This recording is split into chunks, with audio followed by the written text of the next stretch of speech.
Aujourd'hui, nous allons réaliser une recette de brownie très simple et très bonne. Pour cela, il nous faut 65 g de farine,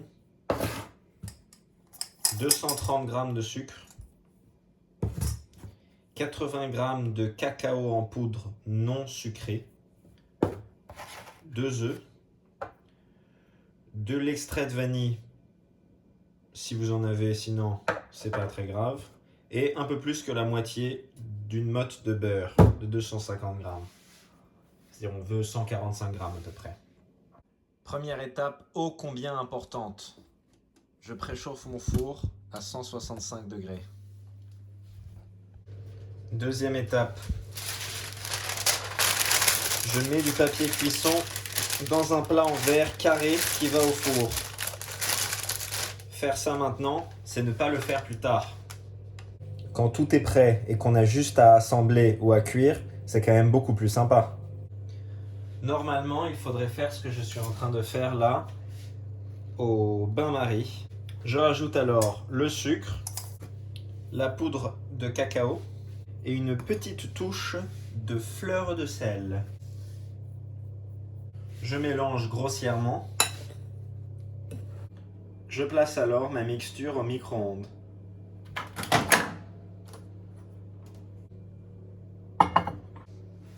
Je vais réduire le feu, la puissance, et je vais mettre 1 minute à peu près. Ça ne ressemble à rien, mais si on mélange un peu, c'est après que les choses deviennent plus claires. Pas aller plus vite que la musique. Pas se précipiter. C'est le moment où j'en profite pour changer de récipient.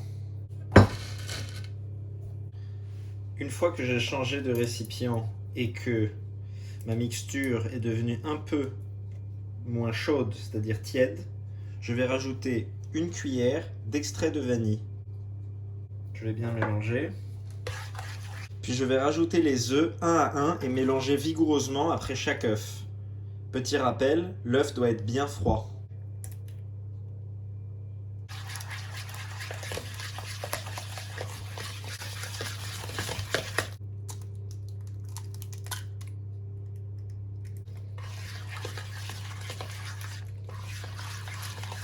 Il va s'agir de bien mélanger jusqu'à que la pâte soit assez épaisse, assez brillante et bien mélangée pour qu'on perde un peu le côté croustillant du sucre non mélangé.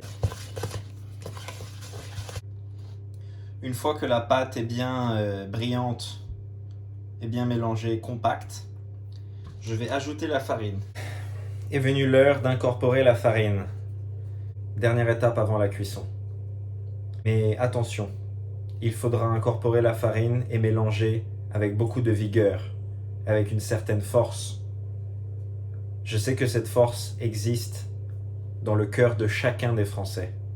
Ensemble, nous surmonterons cette épreuve. Allons-y.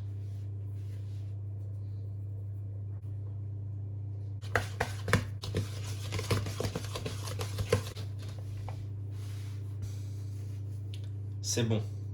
Et pour finir, je verse ma mixture dans mon plat.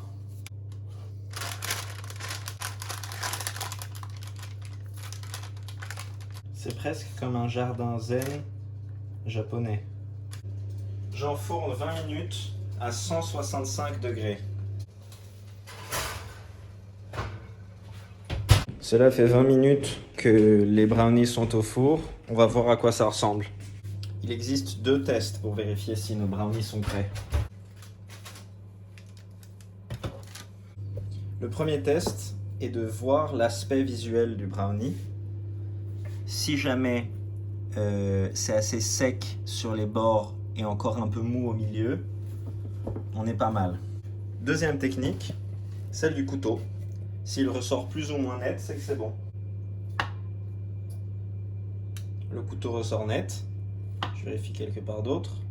Ça veut dire que c'est bon. Mes brownies sont arrivés à une température correcte. Et je les coupe en 16 morceaux de part égale. A tout de suite pour le tasting.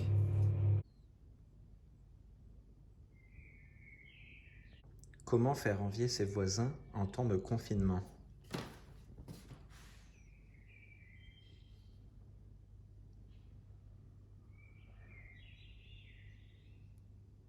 Goûtons voir ces brownies.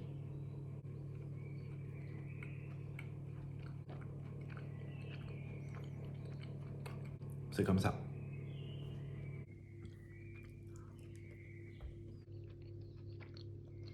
Oups.